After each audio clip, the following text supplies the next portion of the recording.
4 AFA, Term 1, Week 6. Ang mga palatandaan o indikasyon na dapat isaalang-alang sa pag-aani.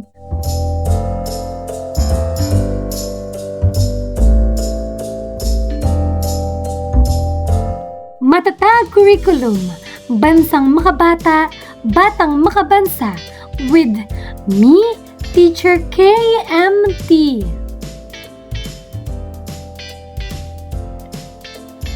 Magandang araw mga bata! Ngayon ay pag-aaralan natin ang tungkol sa ang mga palatandaan o indikasyon na dapat isaalang-alang sa pag-aani. Mga kasanayan. Una, natutukoy ang mga palatandaan o indikasyon na dapat isaalang-alang sa pag-aani. Pangalawa, naipapakita ang mga paraan ng pag-ani. Pangatlo, naisasagawa ang mga paraan ng pag-ani, pag-iimbak at pangangalaga ng mga inaning pananim. Maikling balik-aral. Pagsunod-sunurin ang mga hakbang sa paggawa ng organikong pataba. Maglagay ng numerong 1 hanggang 7 sa blanko.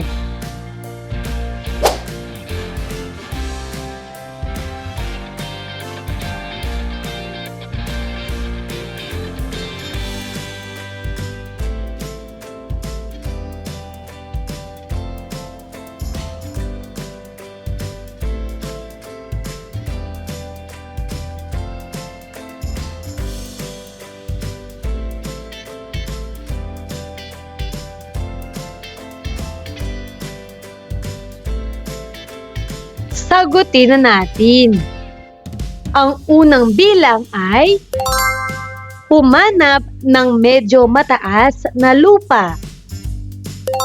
Pangalawa, hukayin ito ng 2 metro ang haba, luwang at lalim.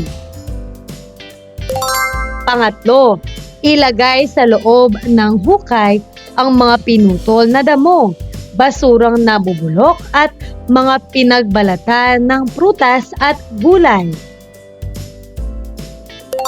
Pang-apat, patungan ito ng dumi ng hayop tulad ng baboy, manok at baka. Pang-5, sabugan ito ng abo at patungan ng lupa. Pang-6, ulitin ang ganitong pagkakasunod-sunod ng damo, nabubulok na basura, dumi ng hayop, abo at lupa hanggang mapuno ang hukay. At pang-7, patagalin ng 3 buwan o higit pa upang mabulok. Kunin ang mga compost sa pamamagitan ng pagsasalandra gamit ang metal screen na maliliit ang butas.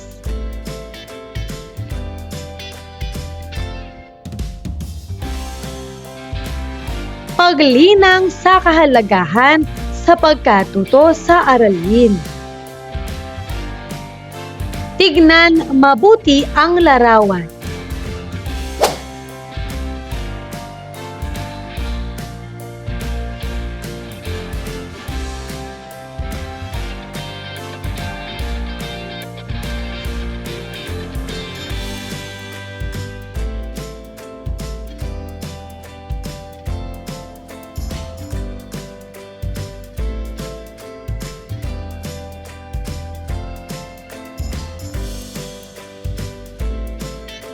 Maaari mo bang sagutin ang mga katanungan?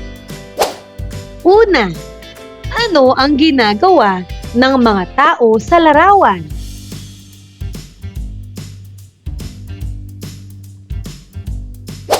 Pangalawa, ano-ano ang mga hakbang sa pag-aani ng palay?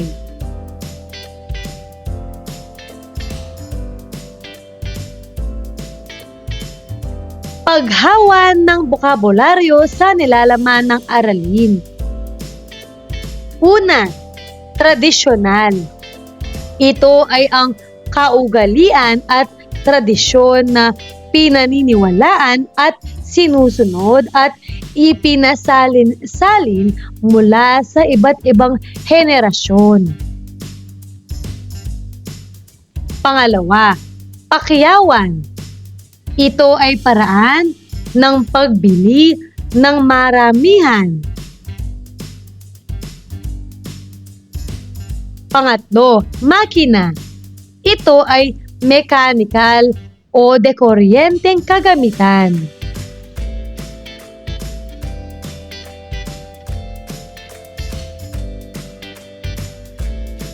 Pang-apat, wicker basket. Isang uri ng bayong na hinabi mula sa ratan o katulad na materyales. Panglima, online. Nakakonekta sa internet.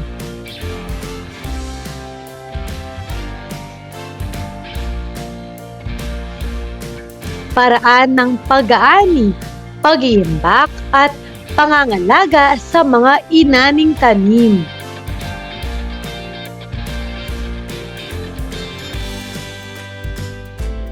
Pagproseso ng pag-unawa. Gagabayin ka ng iyong guro para sa gawaing ito.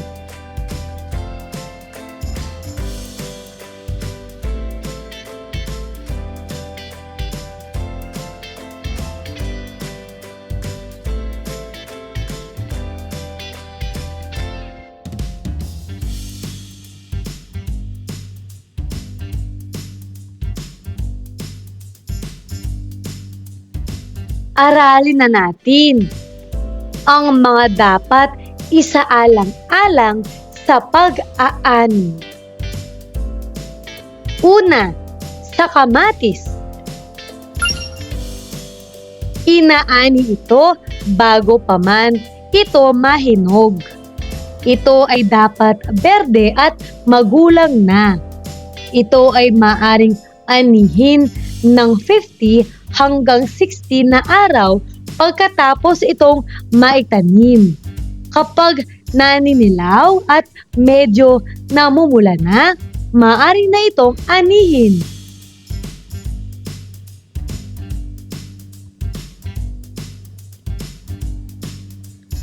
Pangalawa, repolyo.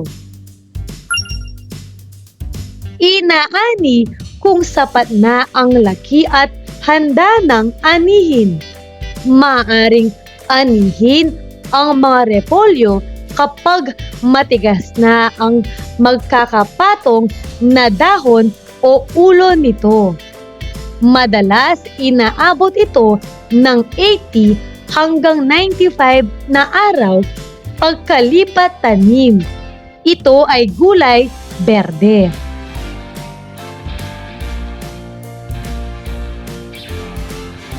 Pangatlo, sili. Ito ay lumalaki ng 5 hanggang 7 sentimetro ang haba at kulay matingkad na berde. Ito rin ay may katamtamang anghang. Inaani habang matingkad na berde pa ito. Maaari na itong anihin mula 50 hanggang 60 na araw pagkatapos maitanim.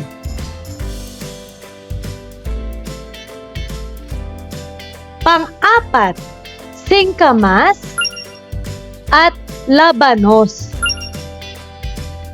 Ang dahon ng singkamas ay berde at manilaw-nilaw naman ang kulay nito. Ang labanos naman ay pahaba, kulay puti at kulay berde ang dahon. Inaani bago pa ito maging magulang. Sa panahong ito, matamis at malutong ang singkamas at labanos.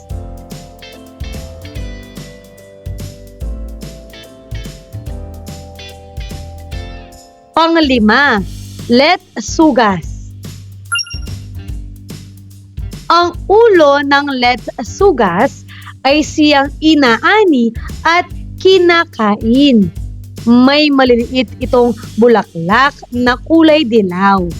Inaani bago pa man magsimulang gumulang ang mga buto. Maaari itong anihin 3 hanggang 14 na araw pagkalipat tanim.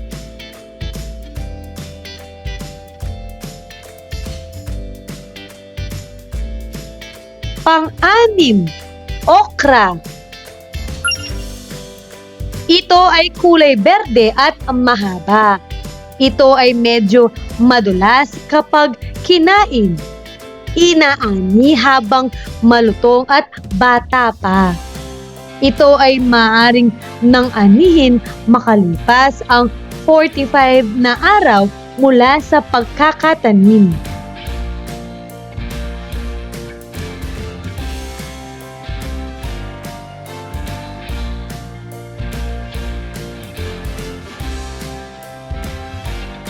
Pang-7, palay.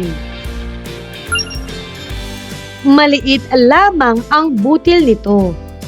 Parihaba at kulay berde kapag bata pa. Nagbabago ang kulay ng butil kapag ito ay magulang na. Ang tamang panahon ay kapag nasa 85 hanggang 90% ng butil ay golden yellow na at kung nasa 10 hanggang 15% na lang ng mga butil ay berde na. Ito ay maaaring anihin pagkatapos ng 3 buwan pagkalipat tanim.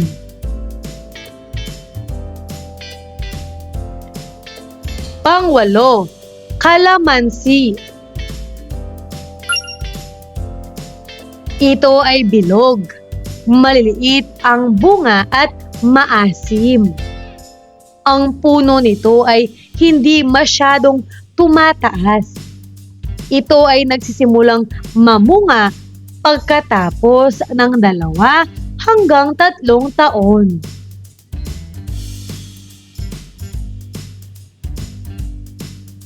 Ngayon ay talakayin natin ang mga paraan ng pag-aani. Ang pag-aani ay isang proseso ng pagkalap ng mga pananim. Ang prosesong ito ay mahalaga upang matiyak ang kalidad ng ani na ibebenta. Kinakailangan ang ibayong pag-iingat upang ito ay manatiling sariwa.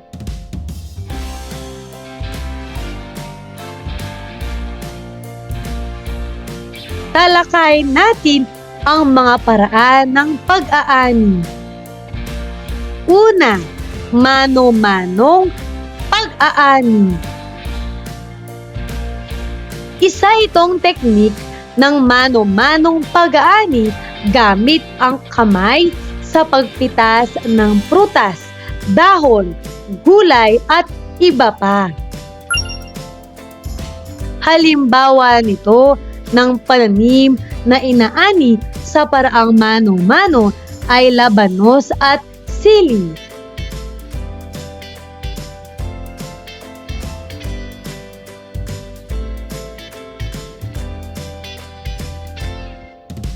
Pangalawa, pag-aani gamit ang kagamitang pangkamay. Ang paraang ito ay inaani ang pananim ng mga magsasaka gamit ang ilang kagamitang pangkamay. Halimbawa nito ang mga tanim na repolyo.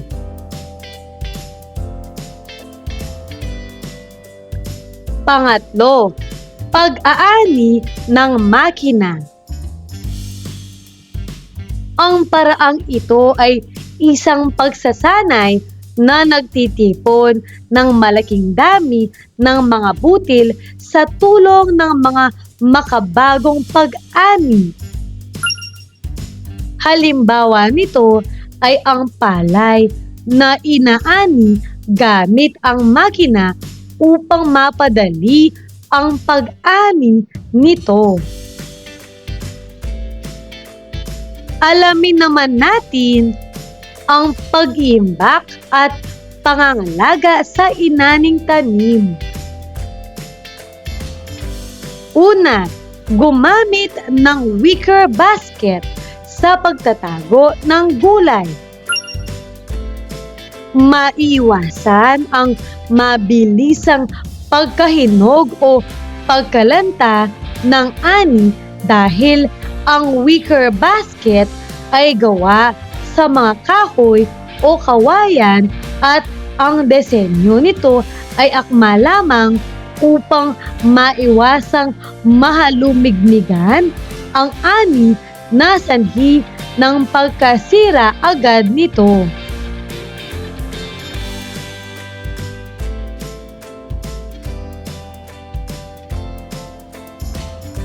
Pangalawa, malinis at matibay dapat ang gagamiting wicker basket.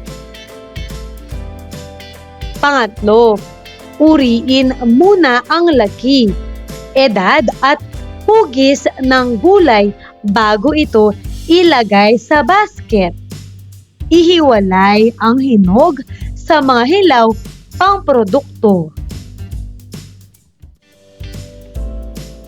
Pang-apat, sa pag-aani ng prutas o bungang halaman tulad ng papaya, mangga at pinya, unang ilagay sa ilalim ang mabibigat at hilaw pang bunga at sa ibabaw ang magagaan at manibalang na bunga.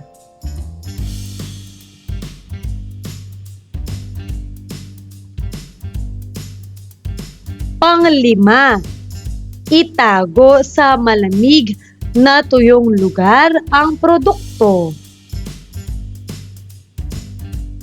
Pang-anim, ilagay ang produkto sa isang malinis na lugar na walang langgam, ipis at iba pang nakakapinsalang insekto. Pang-pito, ingatang mabuti ang paglalagay ng prutas sa mga kahon o basket upang hindi ito magalusan. Pangwalo, alalahanin lagi na nabibili sa mataas na halaga ang mga produktong may magaganda at maayos na forma at hugis.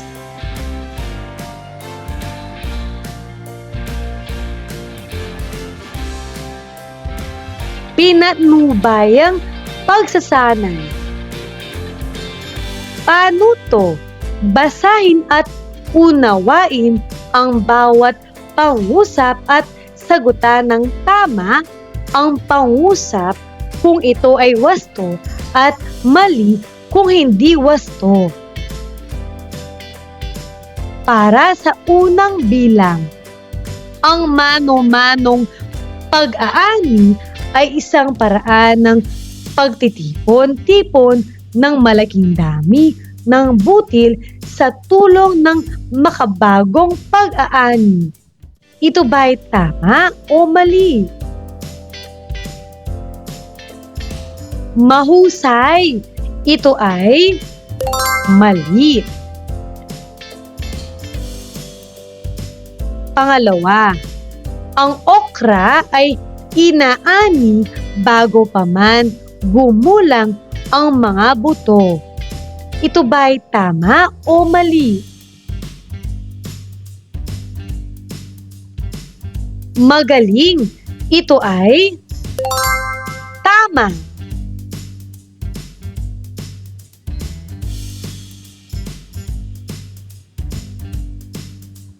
Pangatlo, ingatang mabuti ang paglalagay ng prutas sa mga kahon o basket dikit upang hindi ito magalusan. Ito ba ay tama o mali? Magaling! Ito ay tama!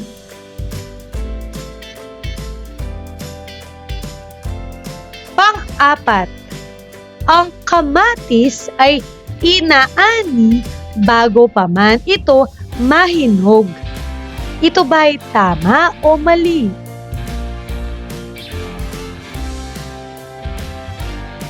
Mahusay! Ito ay tama!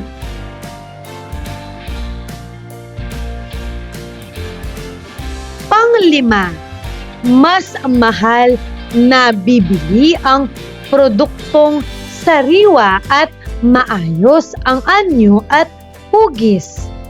Ito ba ay tama o mali? Napakagaling! Ito ay tama!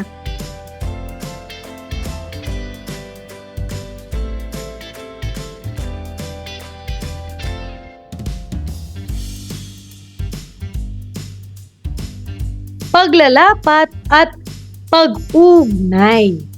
Gagabayin ka ng iyong guro para sa gawain ito.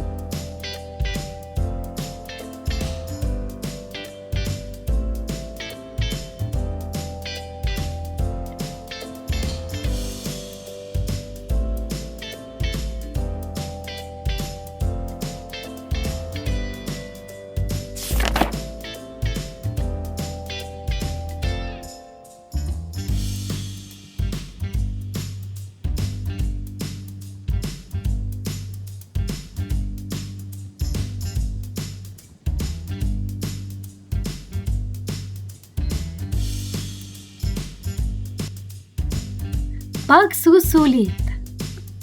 Paano to? Basahin at alamin ang mga pangungusap na nakasaad sa ibaba. Ilagay ang tamang sagot sapat lang bago ang numero. Una, ito ang gulay na inaani kapag matigas na ang magkakapatong na dahon o ulo nito. Pangalawa, ito ay kulay berde at mahaba. Ito ay medyo madulas kapag kinain.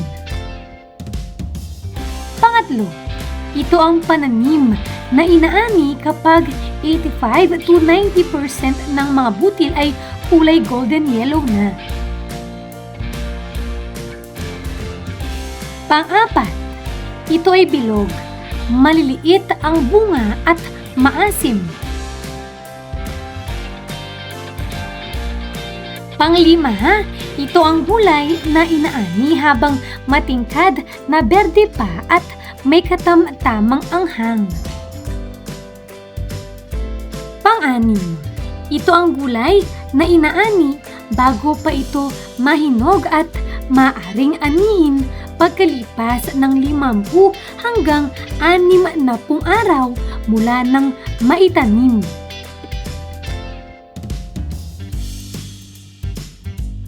Pang-pito, ito ang dalawang gulay na inaani bago pa maging magulang upang manatiling matamis at malutong.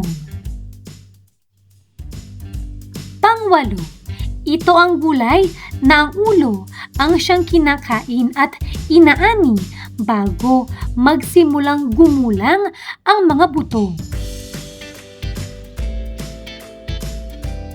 Pang-siyam, ito ang mga senyales na nagsasabi kung handa ng anihin ang isang prutas, gulay o pananim. Pang-sampu, ito ang dahilan kung bakit mahalagang malaman ang tamang panahon ng pag-aani.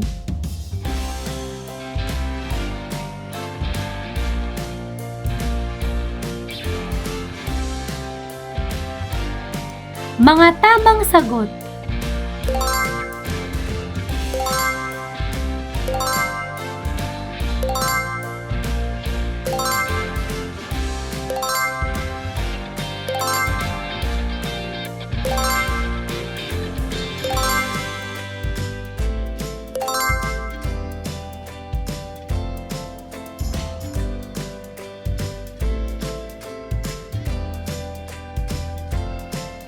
Mahusay mga bata!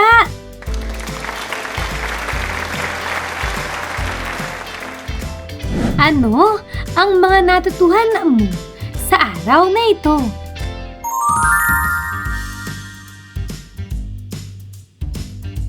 Ngayong araw na ito, natutuhan ko ang tungkol sa paraan ng pag-aani, pag-iimbak at pangangalaga sa mga inaning tanim. Maraming salamat sa pagkikinig mga bata. Sana ay may natutuhan kayo.